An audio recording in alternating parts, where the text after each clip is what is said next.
back again to Life of Education's podcast. Myself and Caroline are with Nabil. Is that right? It is. Yeah, got that correct. I won't try and butcher your surname.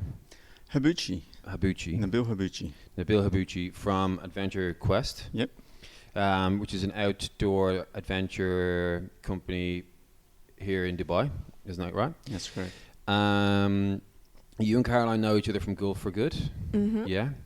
You take some people out hiking, and we're going to go on a hike. We've been on a hike. I've been on a hike with you guys, I can say. Very enjoyable. Mm-hmm. To climb to the top of the highest mountain in the UAE. Oh, that's right. We're doing it with Adventure Quest with you. Yeah. Amazing. We're going to go again. Mm-hmm. Not quite that high again with you in a few weeks.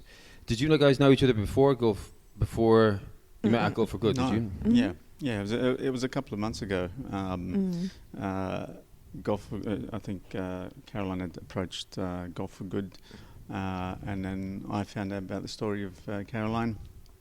I was inspired, to be honest, and that's how we got to know each other. I was MIA for a while. Out of the Gulf for Good stuff? Yeah. You can't hike when you're broken. So you helped Caroline with some of the hikes that she did on the trips. Do you want to talk a bit about that? Mm-hmm. Well, that's me talking. Yeah. Basically, let's start with you first before we go into that. So how did you get up then? How did you come here? How have we got you talking about Adventure Quest and Go for Good? What's the connection? Look, it goes back to 2007. 2006 was a rough year for me in Sydney. I came from a Lebanese background. Parents moved over to Sydney about 50 years ago, early 70s. And basically grew up in a conservative Lebanese Muslim household in Western Sydney. Went through schooling and everything over there, and had my own business in Sydney. 2006 was a rough year, and I got the opportunity to come to Dubai.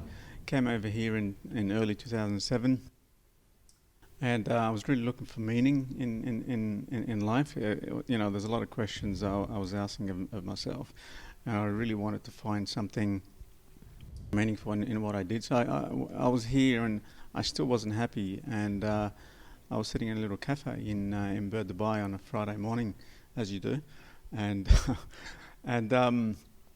came across this little ad saying, "Please come and join us on a trip to Borneo," and it was basically a Golf for Good ad, and they had put this little ad in there, and that was a Friday morning. Sunday morning, I gave them a call and I said, "You guys are going to Borneo." It was a multi-activity challenge. It was hiking, it was biking, it was kayaking, and it was basically, it ticked all the boxes for me. And I said, "Look, sign me up." I paid my deposit, and 6 weeks later, I even raised the money in those 6 weeks. But 6 weeks later, I was on a trip with the Golf for Good, that was the start of the journey for me in the adventure business. I had always been an outdoors person. I'd always been someone who As you do when you grow up in Australia. It's just ingrained in you. Exactly. I did every sport under the sun, whether it was cricket or rugby, taekwondo, basketball. We did everything, and swimming. I mean, I spent, a decade swimming as well. So we did absolutely everything. So I was pretty outdoorsy. And then coming out here, it's like I saw there was an opportunity here to do more than just come here and work. Most people come here just for the money and just work. I saw an opportunity where I could sort of make something for myself, more in my head than physically. I just sort of was gathering pieces in 2006. So when I came out here, I thought, wow, there's so many things I can do here in my time, not physically, but also to give back. And so when I got involved with Golf for Good, and we started doing hikes on weekends, we started doing, back then it was very, very basic. It was walking up the side of the road in Jebel Hafeet. That was the training that we were doing. And, but I saw that there was an opportunity that this place had more to offer than just bashing the pavement, doing some running. So it ticked a lot of boxes for me, and that was the start of the journey for me in this thing. From there, it sort of progressed into marathon running. So I got into marathon running. From there, got into trail running, and then it sort of then got into more hiking and trekking and overseas sort of expeditions, and now it's sort of morphed into my own business. So this is amazing. I want to know, first of all, how many challenges have you done with Golf for Good? I've done 3 challenges with Golf for Good. And what were they?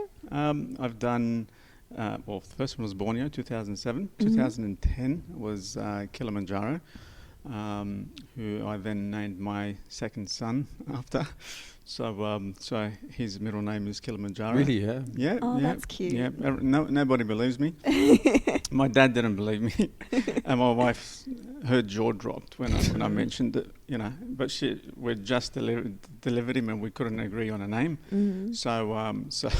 So I agreed that she can have the first name if I can have the second name. So yeah, Kilimanjaro. So what's his first name? Zaid. Okay. So Zaid Kilimanjaro. So yeah. So it makes for a good conversation. Yeah. Good conversation starter when he tells people that his name is Zaid Kilimanjaro. Well, do you know what I feel? I feel that there's something very ethereal about people's names. It really that's quite a powerful name. It is to be the highest mountain in Africa, to be named of that. How old is he? He's 8. Has he got ambition to get to the top? Well, he's a hiker. He came on a hike with us. Yeah. And your a tough kids one. are, and yeah. a tough one too. Exactly. A tough one too. We did the Secret Beach, and wasn't an easy hike. It was definitely a hard one. I was struggling on that one that day. It was very hot. It was very, very hot. Yeah. What did you do? So as part of Golf for Good, some of the aspects of your role with Golf for Good is to organise some of the treks within the UAE. So you're always looking for new places to hike and just to check them out. So some of the people from within Golf for Good and myself went on a hike to this secret beach, and it just so happened to be at just as the weather was changing in Dubai, and it was getting very, very hot. Yeah. Okay. And just for people who are listening who don't know what Golf for Good is, do you want to just frame it for what is Golf for Good? Sure. Well, Golf for Good is basically a charity. It's a registered charity here in UAE. It's also a registered charity in the UK. And what they do is they organise adventure challenges all over the world for people in order to challenge themselves, but at the same time raising money for charity projects overseas. So if there was a charity in Kilimanjaro, for example, we would raise money for funds for certain capital projects within that country. So essentially that's what Golf for Good is. For me, it's more like family, to be honest, because I've been involved with them for so long. So it doesn't feel like an organisation. It feels like a close-knit group of people that have a common goal. So for me, it's more like family. That's cool. Just worth noting that Caroline and I have agreed, along with another previous podcast guest, to do Everest Base Camp. Oh wow! With Go for Good. That's next year. In 2020, yeah, in 2020. So we basically went on the radio just before my challenge, and the three of us on air on the radio all agreed. Yeah, with Helen Farmer all agreed to do this. So now we're roped in. Which I still have to do the application form for, because I actually found it this morning. Okay, so now moving on to Adventure Quest. Tell me how you decided to form Adventure Quest, and what is it, and what do you do, and what do you organise for people? And also, what were you doing before it that you had enough of? Construction. Yeah. So everyone that came here either came for the construction or came for the oil and gas. And I came here for construction, and it was booming back in 2007. It was crazy days back then. Cowboys everywhere. So now it's a lot more tame than what it was. Yeah, I was here in 2008. I remember the cowboy area. Yeah. So you would have got the very end of it. Yeah. Yeah. And look, construction is still a very large part of me. I still think like an engineer. I still think like a quantity surveyor or a commercial manager. Because that's what I've done for so long. But my passion has always been in the outdoors. It was, it was just happened to be I'm in construction, but it was, for me, it was always the outdoors that had always rung a bell for me. It was, construction. It's a job, and I don't hate construction. It's just that I love the outdoors, if that makes sense. Yeah. So a lot of people go to work and they hate what they do. I don't hate, my background. It's just that I love being in outdoors, and I love the serenity. I love being out in the mountains. Whether it's in the UAE or otherwise, I love the fact that that it gives you peace of mind, and I take a lot out of that. So it's like a reset button. So you can do whatever you want during the week, but as soon as you go out and come back, it's like a reset button, and it's like you're refreshed. You do away with all your troubles out in the mountains, and you got time to think about what you want out of life. And I think that's a lot of part of that resonated with me when Golf for Good came out here, because there was a lot of things going on in my head when I left Sydney. Being a part of the whole Golf for Good challenge, it gave me time to think about what I wanted to do in life. And it's been a journey, and it's been an interesting journey, because for me, it's morphed into from the charity of Golf for Good. And just as a sport, for example, and you asked me about Adventure Quest, but it's been a movement from 2007. So it's gone from joining a challenge to marathon running, to trail running, to hardcore hiking and mountaineering and being out on expeditions for 2 weeks. Then it's sort of now morphed into, well, it's not just about hardcore stuff. It's not just about physical challenge.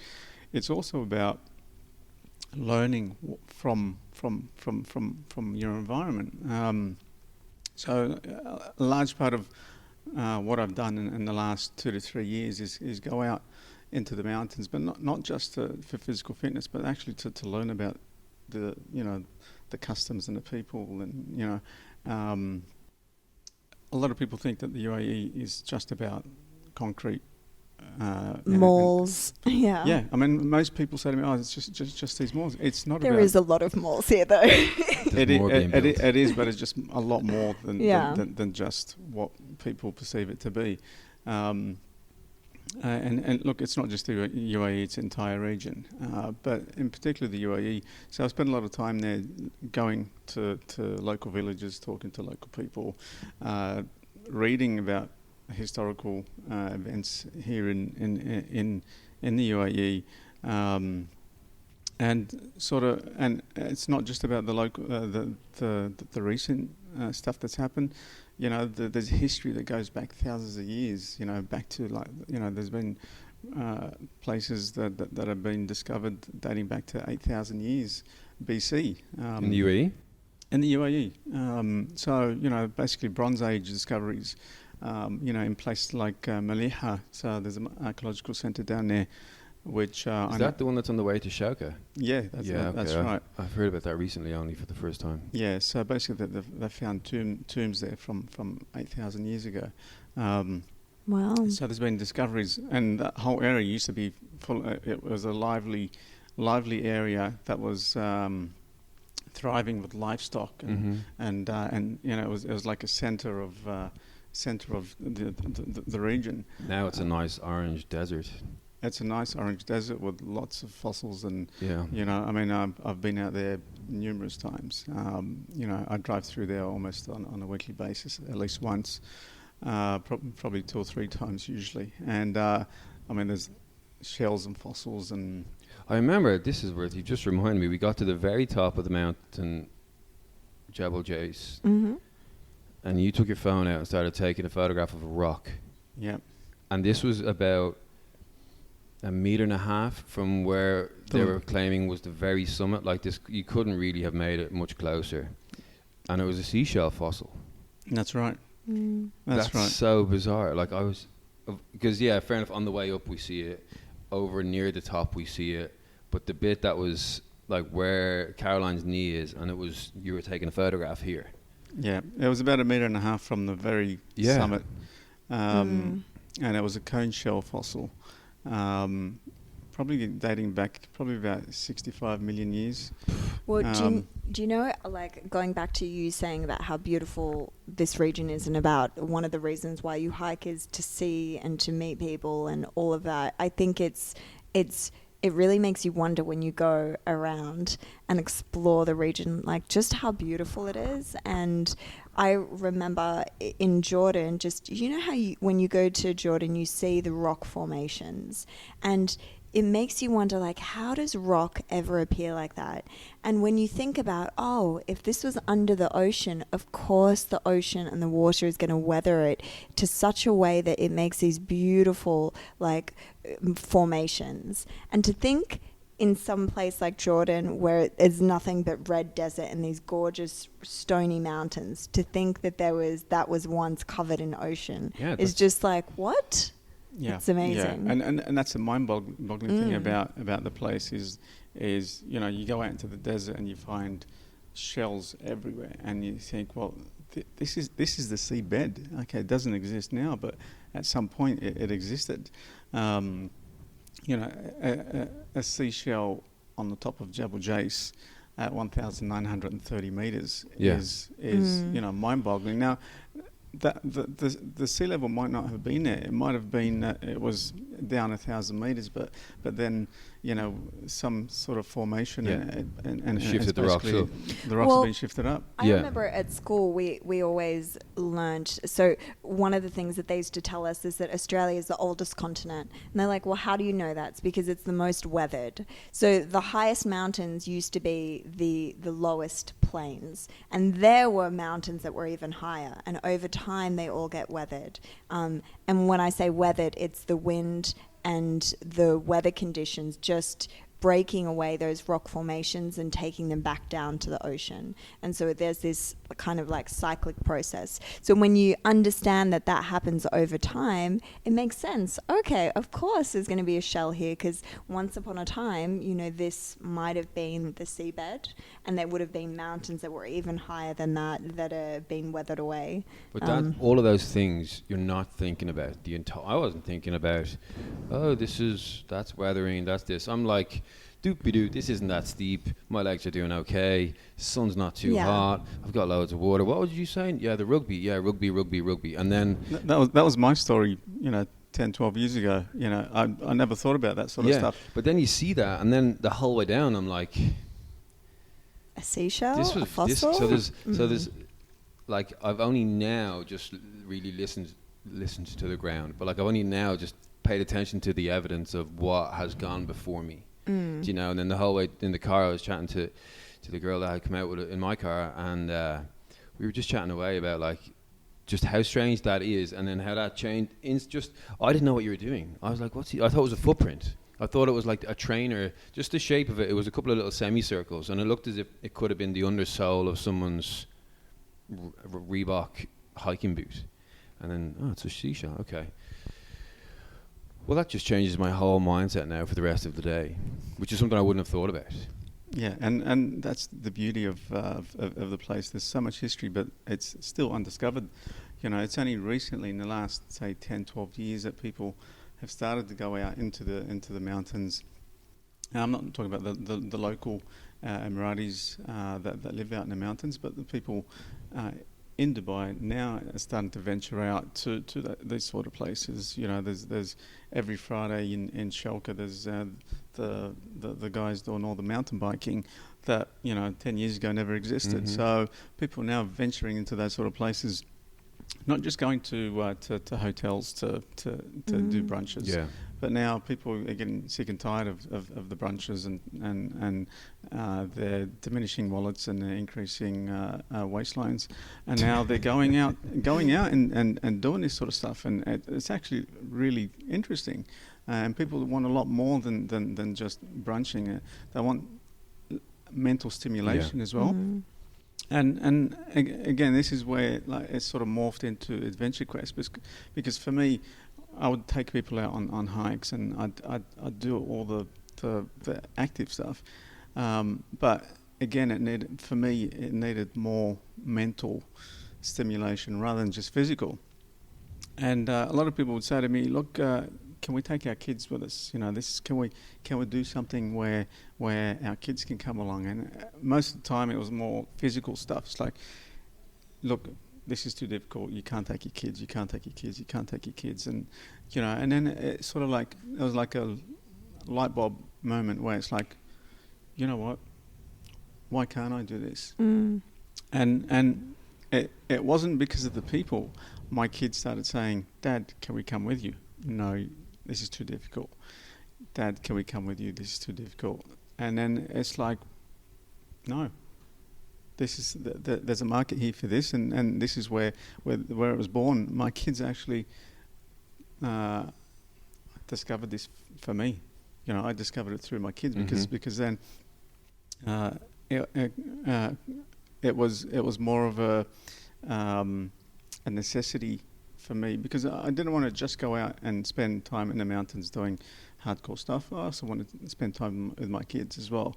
And you'll notice on my Instagram, for example, you'll see my kids in a lot of the photos, because I've started to bring them into the picture. Now they're a little bit older than 10 and 8, and now they're a little bit older, and they're starting to understand things about geology and paleontology, and they've always loved dinosaurs, so finding fossils for them is like, wow, Dad, this is like, this is 60 million years old, this is, there's a lot of history behind it. So they're starting to understand it, so they find it fulfilling that they can come and find these sort of discover these sort of things, and so it's this need for education for myself, but also for my kids. So what I've done is I've fused adventure with education, and sort of come up with a concept where it's not just and don't get me wrong, going out and doing hardcore hikes is great, but I also wanted two sides to that. So it's not just adventure, it's not just education, it's somewhere in between. But that's always the best part. Like one of the most memorable things that I remember from some of the hikes that I did over the past month is being on the Lebanon-Syria border, and the guide who was taking me was like, we obviously couldn't communicate with each other, but you can communicate in other ways. And he was showing me all the fruits that you could eat along the way.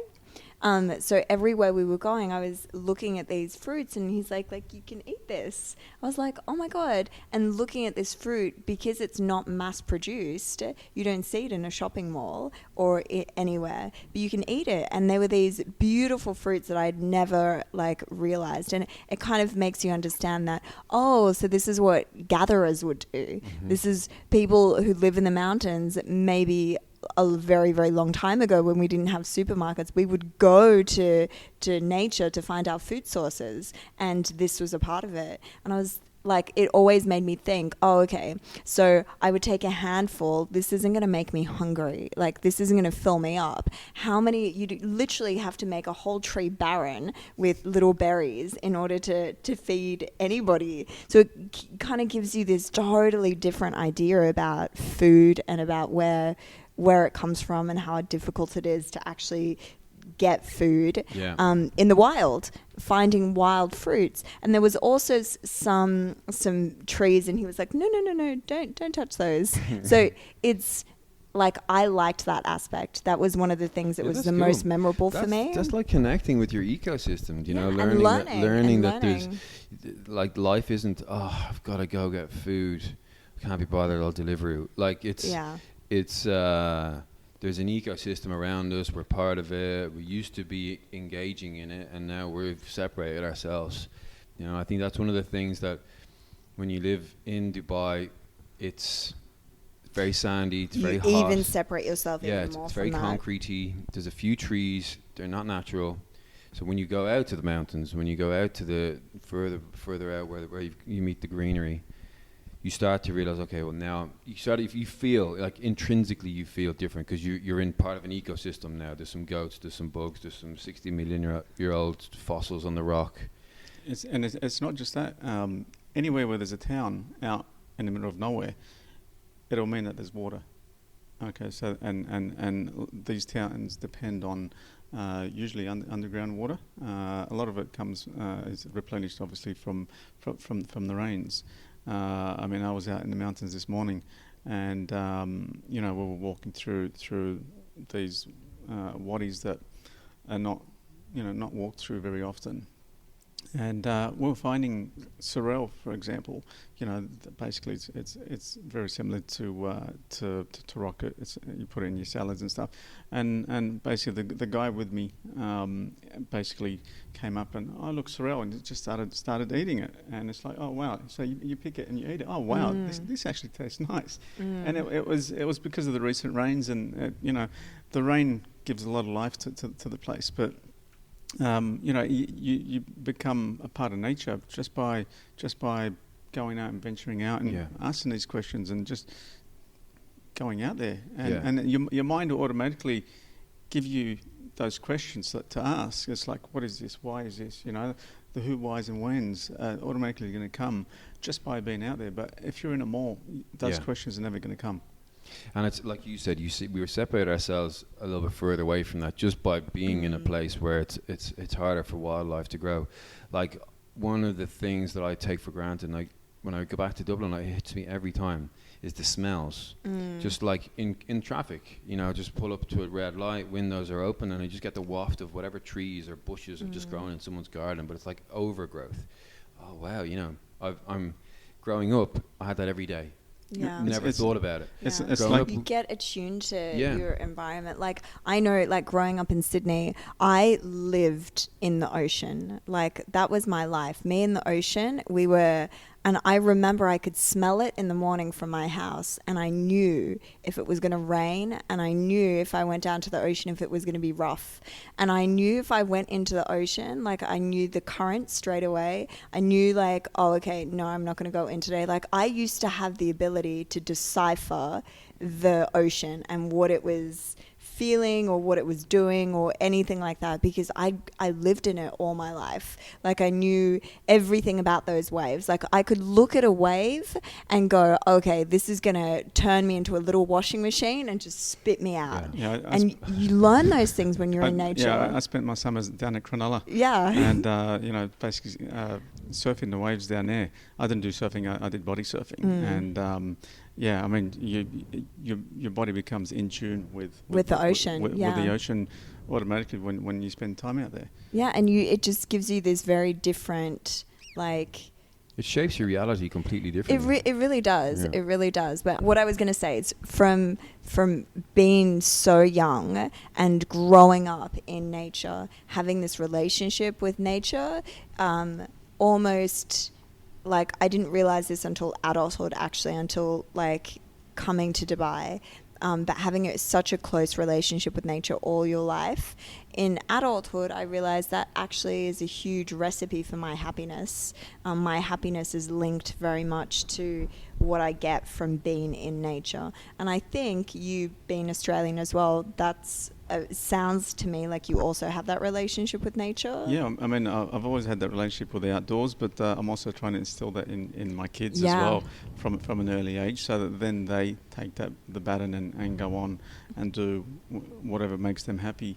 I don't think concrete makes anybody happy, but just being out in the outdoors and being exposed to it, makes everybody happy. Yeah. And it's been linked to mental health as well. Just going out for a I gentle agree. walk makes Well, things. Do you know makes a what's massive interesting? Have you ever felt like when you spent the day in the mall, you get home and you feel so tired? You feel like it drains you. This is what I feel anyway. And then you go to the beach and you just feel like, reinvigorated. Exactly. I think you're right about the mental health aspect, about there's something that you gain from being outdoors that you don't gain when you're in a mall. Yeah, like for sure. Being in a mall is very draining. Even the light.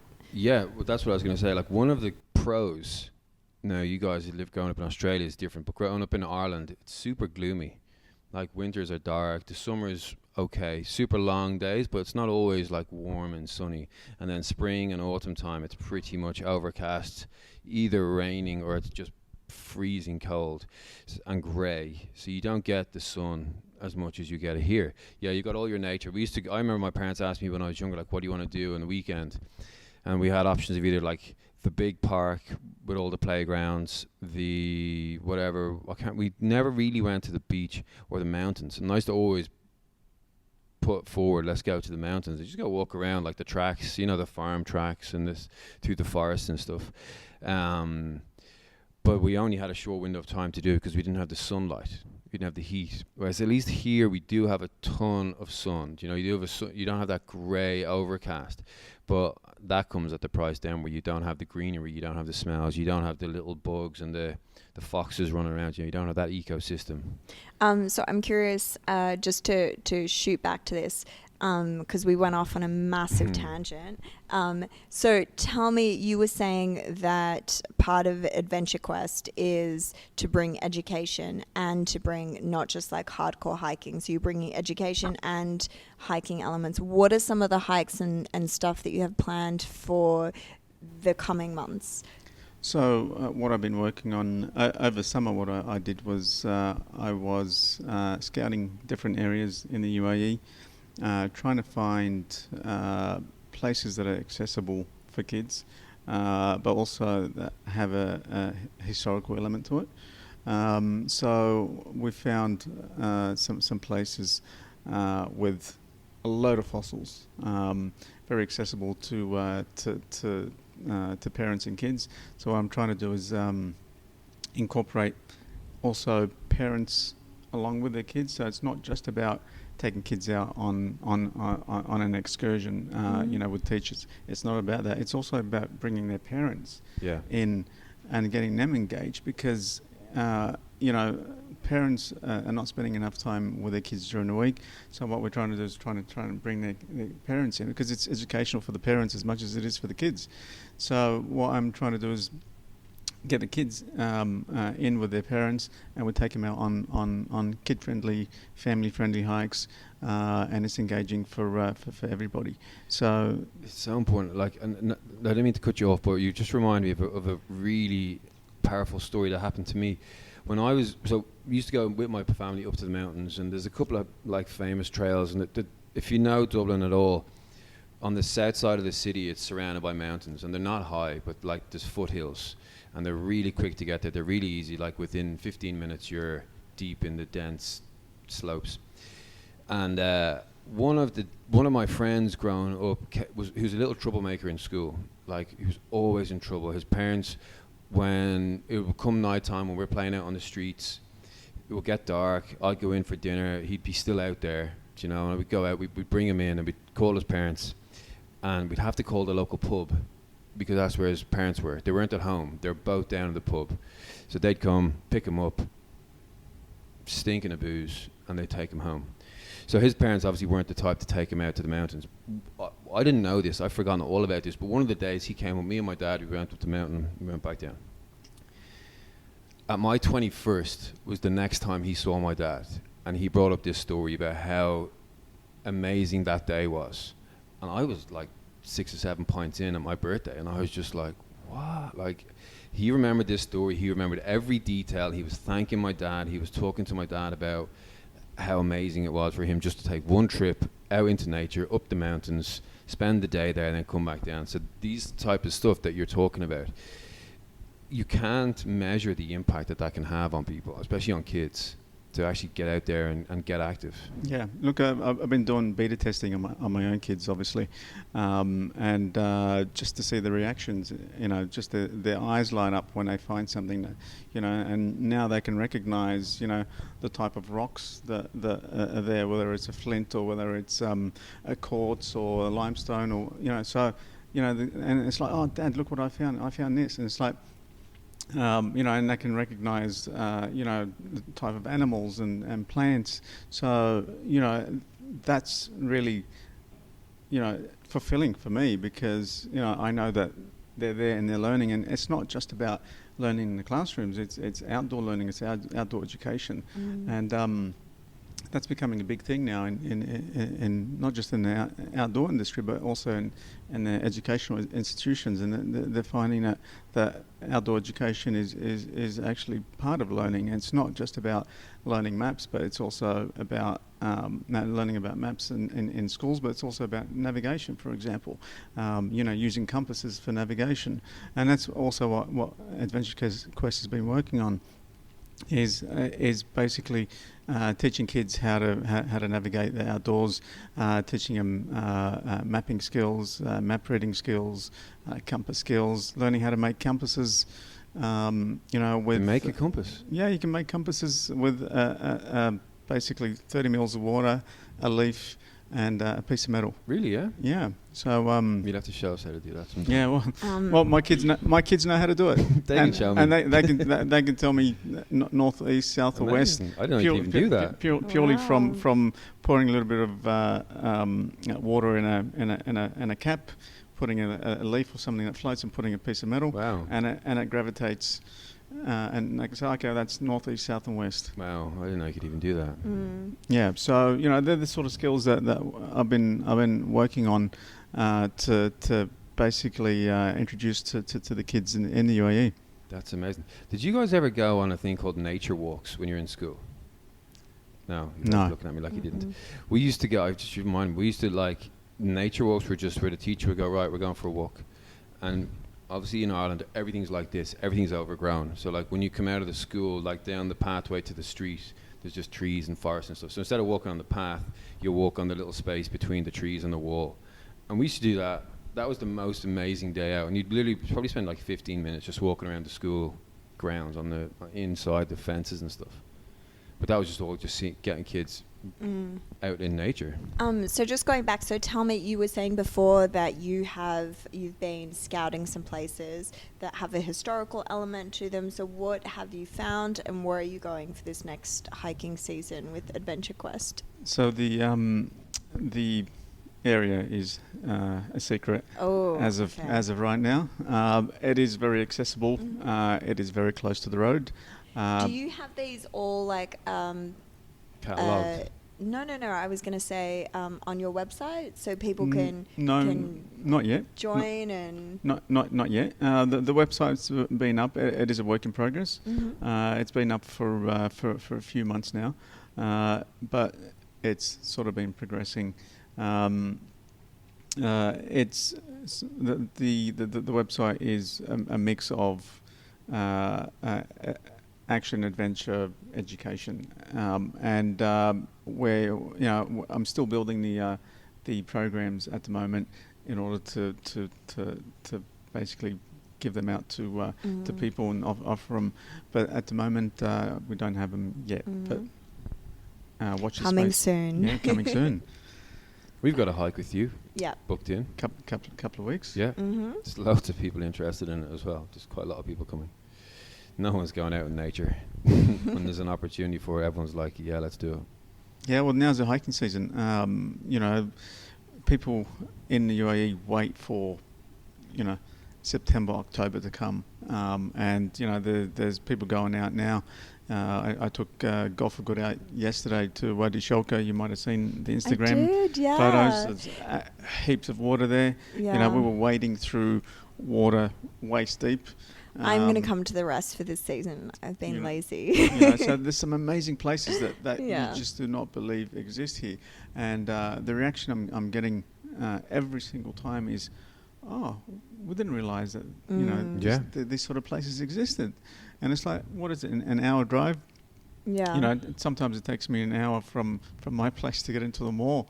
Yeah. You know, on a public holiday, and it's like, you know, it's not my cup of tea, but you know, an hour drive out east, and you're in you know, in wadis full of water, or you That's know, great. in places that are green and lush, full of animals. And I mean, this morning I took my kids, and they were chasing frogs all over the place because it's so abundant with water.